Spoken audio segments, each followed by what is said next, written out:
and you're feeling as good as I am today, let me know down below if you are, and if not, I'm gonna make you a little bit happier today. We got some big things that I want to talk about.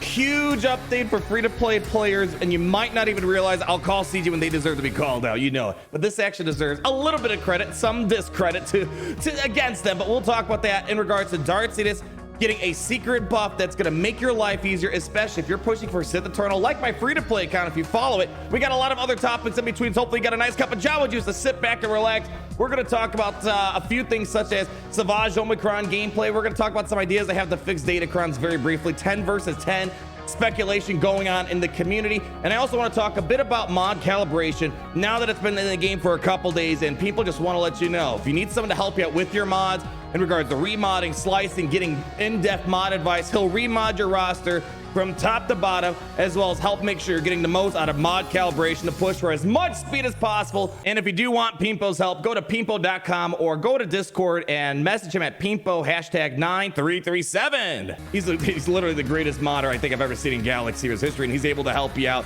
And let's talk about Darth Sidious first. If you guys remember, Darth Sidious' tier 1 is pretty much the main grind point when it comes to what you're going to lose tickets on. And it's a horrible feeling when you drop tickets. Here's, for example, when I did it for the first time, August 7th, 2020. Notice the horrible damage that he was putting out, which would make this very complicated. Watch this right here. Only did about 10,000 damage. Well, to CG's credit, they finally fixed it. I didn't even know there was a bug, to be honest, until they did this. They could have just kept this secret and kept making more money off of drop battles, drop tickets, extra energy refreshes to get the tickets here. But check this out. They fixed an issue where Darth Sidious' Deathstroke, where he wouldn't ignore defense if the enemy had enough armor. So we're going to just show a quick demonstration of how this looks like. And this is great because my free-to-play account is pushing for Sith Eternal. We're almost there. Hopefully in the next month or so we'll have it, and I have a Relic 7 Sidious. I just want to run this tier 1 with you really quickly because this was always complicated, and I don't even think you need the Zeta. Problem is people don't want to give the Zeta. It's not a great Zeta. You just want to be able to get some extra damage off this Deathstroke. And let me just quickly demonstrate this. Only problem, it took them 2 years, nearly 2 years to do this. But hey, they at least did it, and this is going to make Sith Eternal a lot easier. It's one of the more free-to-play accessible Galactic Legends that a lot of people like to go after. So remember, on the basic with Deathstroke, they're able to ignore defense, doubled if it's a target enemy. So only a 50% chance, now it's a 100% chance, and you're going to be able to get the right amount of hits. So perfect. Look, we're going to be able to relive this example here. So in a moment, look. All right, so we have Egan Kolar. We did only 10,000 in the video I showed you from 2 years ago. Whoa, look at that. We did triple the damage basically there right from the very get-go. You're seeing how this just, look at this. Look at this. This is so much easier. Holy cow. So for those that are pushing for Sith Eternal, congratulations. This is now probably the easiest tier of all time, and you're not going to need the Zeta, and this is with worse mods than what I did back when. So great update for free-to-play players. Let's call it like it is. That's a good thing. Although it should have been done a lot earlier, because for those that already got Sith Eternal, you might be a little salty because you know you probably dropped a good chunk of battles on there. Very nice. Let's move on to the next thing. We have a couple other things I want to discuss here. There was also, I guess, another thing to note. There was also a couple other bug fixes that are kind of important. For example, Bossk, it's been going on for a while.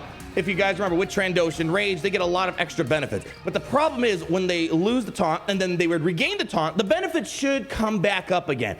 However, that was not the case. There was this weird bug where even though he got Trandoshan Rage on him, he was not able to get all those extra bonuses associated with it. Because remember, check this out over here.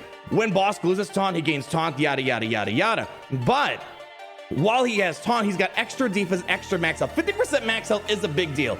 And for whatever reason, after he lost his initial taunt and regained it, he missed out on that. That's kind of a big deal. So Bossk is getting a lot better. And another bounty hunter fix, which kind of works in our favor for those that like to kick Lord Vader in the crotch here. I Don't Miss now also applies damage to the weakest enemy once their contract was completed. It was a bit broken when now they fixed it. So good couple bug fixes that I really think were needed to point out here. Let's talk about mod calibration for a moment here. In case you missed, I put a card in the top right hand corner. We'll put a couple videos in the top right hand corner. Talk about the mod quality of life, which is nice. I don't think it's perfect. There's definitely a couple more things that's needed, but in terms of in-game, it's a better system than it was before.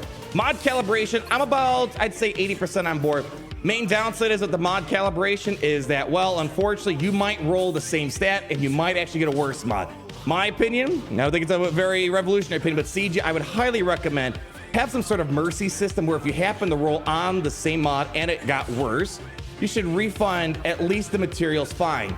Don't let us get the extra calibration back, but at the minimum, we should get refunded. The whole point of a progression system is to progress, not regress, I think is what I'm trying to say here. And on that note, developers also did mention in their update, I had speculation that speed had like a low weight associated with it. CG said, at least, well, we're gonna take the word for what it is. They said our rolls for mod recalibration weighted the same. They said, yes, it's an equal chance to roll in all secondary stats. This includes a stat used selected reroll. So everything should have an equal chance of 25%. I had this weird theory because I'm having a hard time hitting speed that maybe speed only had, I don't know, a 10% chance and the rest were increased. It should be 25, 25, 25, 25% all across the board. So that's something to put out there. And again, if you want some help with modding, I think honestly is like 80% of the game. Hit up Pimpo, check out the variety of guides. There's a lot of fantastic resources at your disposal in Pimpo. If you don't want to do it, he'll just do it for you here. Let's go now and talk about this here. This was kind of interesting. There's speculation right now about Jabba's release. I was kind of half expecting that we were going to get a kit reveal for Jabba suit because the developers have been very chatty, kind of teasing a bit in the SWGOH events Discord server, and they're making a lot of indications that there's the kit obviously in development. They kind of made it seem like it was maybe coming out. It didn't. So that's a good thing because that gives me more time to finish my project. But the speculation is right now, take it as you will, that we have maybe another 2 weeks or so until Jabba comes. I'm always a fan of the longer the better because it gives more people time. If you are chasing for Jabba, this is gonna be better because you might be able to get them day one and not be at a couple week disadvantage to those that might have more resources toward it or are spending money. So just something to put out there. I don't know if that's too material, but check this out. I think this is spot on. If you noticed in game, again, I love hanging up my carbon clip because you guys talk to me and say things you notice and things that are kind of interesting, and I didn't think much of it. I thought this was a visual glitch. There are quite a few visual glitches with this update here. I thought this was a glitch, but this makes a lot of sense after talking with you guys the other day during my live stream. And secondly, after seeing the data mine here, there's these weird gaps. Normally Asajj, for example, would be right back there. Now there's this weird, what's seemingly unnecessary gap. I thought it was a spacing issue. However, if you check the data mine here, shout out to SWH events and also shout out to, this is from Banoman posting this on Reddit, just to letting people know in case you don't go into the data mine all the time here. There's going to be this new tag called Big Unit, and it's something in regards to large unit. Jabba is going to be kind of the first bigger unit we have in game, and my assumption is he's going to be kind of tucked away in that awkward back corner here. And it looks like there's going to be kind of a cap to how many large units you can have on a team. So kind of like how there's a cap for how many Galactic Legends you can have on a team. You can't have more than one. Seems like there's a large unit limit that's coming here. For example, your squad cannot have an ally and a large unit at the same time. In order to use a large unit, you must remove your ally. So it's kind of interesting. So you can't have an ally. So this is more pertaining to Cantina battles where you borrow allies and whatnot. So I thought that was kind of interesting. Again, something minor here. But this is actually something people going a bit on interesting paths to talk about here. In Grand Arena, there is this weird, actually it's probably not the best way to show it. There are these weird, awkward gaps. When you're going through the defensive team. So for example, let's go check it out over here. There's a lot of real estate going on here.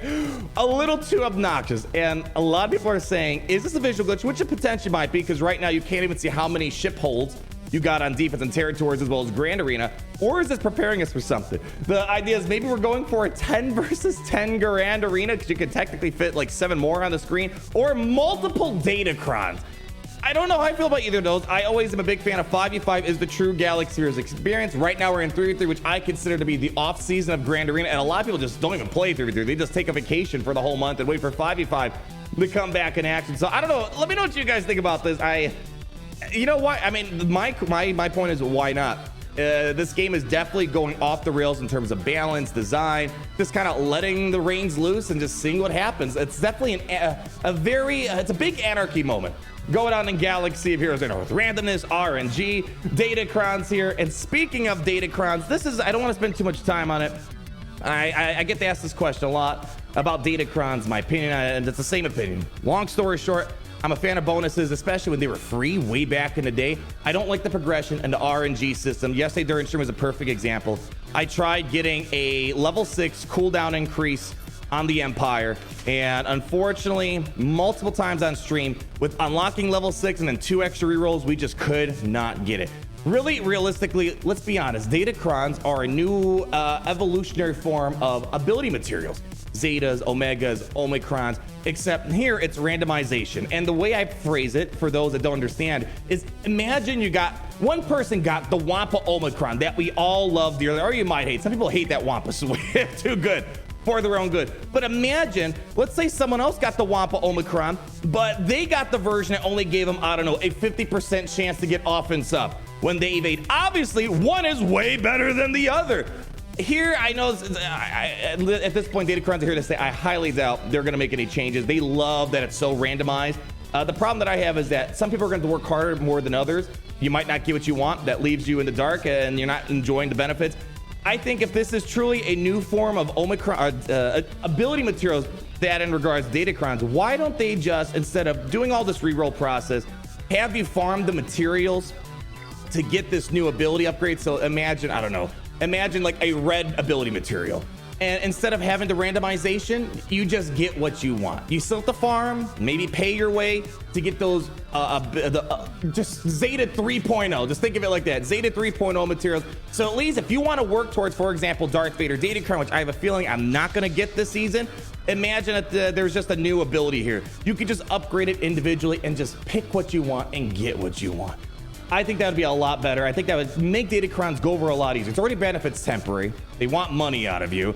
And on top of that, you might not even get what you want, and there's not a great mercy system. And it's a really painful process when you're not getting what you want. And it just leaves a sour taste in people's mouth. Just a little, just my 2 cents in regards to the matter. And just, if they really want to keep this seasonal, unique abilities and whatnot, I think they should just make it into just a normal upgrade system where it's linear and you're guaranteed to get it. My Zeta on Darth Vader is no better than your Zeta on Darth Vader, is what I'm trying to get at here. That's just more just a light conversation I've been thinking of the Datacrons. Shower thoughts when coming out of my carbonite every single morning. Lastly, let's talk about this. A lot of people have been asking me questions. Do I have any Savage Omicron gameplay? This is our first Grand Arena where we have Savage and their Omicron. We had the update a couple weeks ago, but we couldn't use it until Grand Arena came around. Well, we just had our first Grand Arena yesterday. We're waiting on some more gameplay to show up. I want to give a shout out. This is the Bones who shared some of this gameplay, and they just used Savage Opress with Sith Eternal. That was one of our speculation pieces that he's probably going to be good with Sith Eternal, and he's quite the durable son of a gun. I'm hoping we get some more gameplay. That's why this video is not dedicated to Savage. Once I get more gameplay, I don't have the Savage Omicron myself. It's something I might consider down the road, but right now people are kind of in a holding pattern, especially if we're waiting for Jabba, because one, we know there's some Omicrons for Chrysanthemum, Skiffguard, Lando, as well as Leia, and we know there's new territory battles coming, so you might want to be doing some territory battle Omicrons here. And we also have speculation that Jabba, I hate to see it, but he might be a Galactic Legend with Omicrons. Pure speculation. I have no indication that that is true or not, and I hope it doesn't happen. I don't want to have Omicrons and Galactic Legends because they're meant to be top shelf power and usable everywhere, whereas Omicrons are meant to be for more of those second, third tier characters that can excel in a game mode with an Omicron. So I'm hoping we don't see that as a matter of fact here. So we'll have to wait and see. But as you see, look at this guy. Incredibly durable with this Omicron here. Very nicely done, because the nice thing is too, he's a Sith. And when enemies are deceived, they can't target Sith Eternal while there's other Sith on the other side of the holotable. So that's kind of a nice little thing right there. So I just want to put a few things up there. I think definitely a couple of nice little updates for free-to-play players, a nice positive change. And I think, honestly, I just wanted to make sure you guys know, if you're pushing for Sith Eternal, it just got a lot easier. For those that already got Sith Eternal, I'm sorry. We got screwed and we had to be tortured, but hey, you know what? The wheel's gotta get broken. I can't remember how they said it in Game of Thrones, but the wheel of oppression or whatever, it has to get broken. Just because you suffered doesn't mean the next generation of Galaxy Heroes players have to suffer. So great to hear. Let me know if there was some other stuff you liked about this update. I would love to hear it. You know, yeah, there's some weird stuff going on. It's a very weird anarchy period, RNG heaviness, but I definitely think there's been a couple of good things that I just want to emphasize for a lot of you guys out there. Thank you so much for stopping by. Hope you're gonna have an amazing weekend, because around these parts, it's great to be in the Empire today.